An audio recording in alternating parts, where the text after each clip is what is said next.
For the past 3 months, Siouxland News has been covering the rollout of vaccines in Iowa, Nebraska, and South Dakota. Tonight, we're speaking exclusively with Nebraska Governor Pete Ricketts about that process in his state.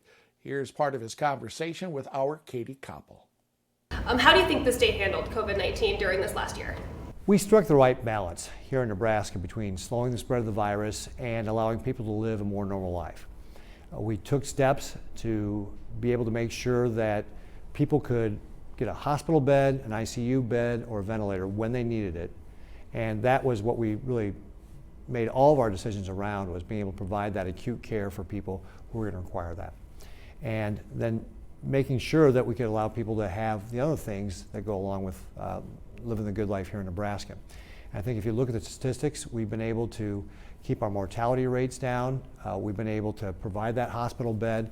We're one of the states with the highest percentage of people who are 65 years and older that have been vaccinated. So that's protecting the most vulnerable people here. So all that's gone very well. And at the same time, we're one of the states with one of the lowest unemployment rates.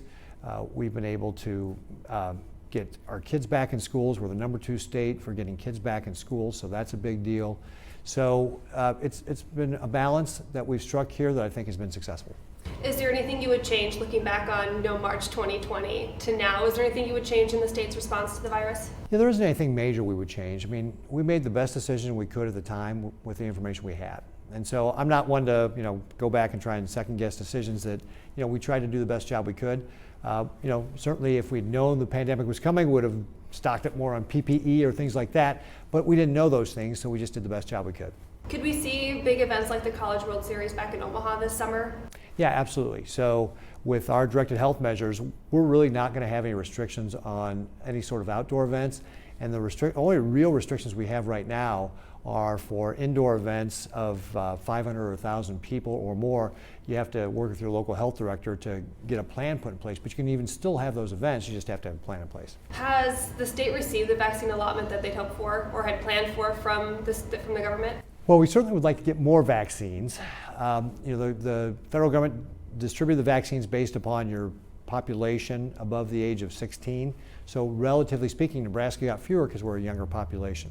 Having said that, the federal government has been able to increase the vaccine allocation over the course of the last several months, and we've been able to get the vaccines that we were told we were going to be able to get and could plan for. We're looking forward to the week of March 29th because that's when we should start seeing more Johnson & Johnson vaccines coming into the state, perhaps 10 times as many as we're getting right now.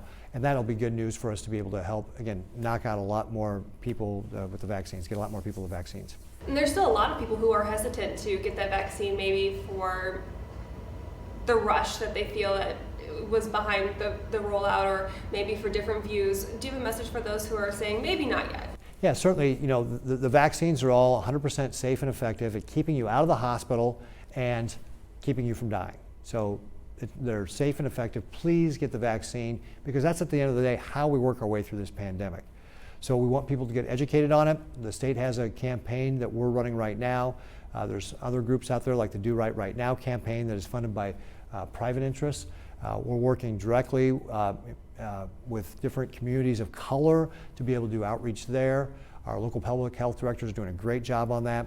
So we've got a lot of different efforts to communicate out. We do want people to get educated, but these vaccines are safe. We want people to get vaccinated because that's how when we get enough people vaccinated, then the virus can't spread. Now, Governor Ricketts says he has not been vaccinated yet, as he doesn't qualify in one of the current groups. Now, to see Katie's full interview with the governor, you can visit our YouTube page.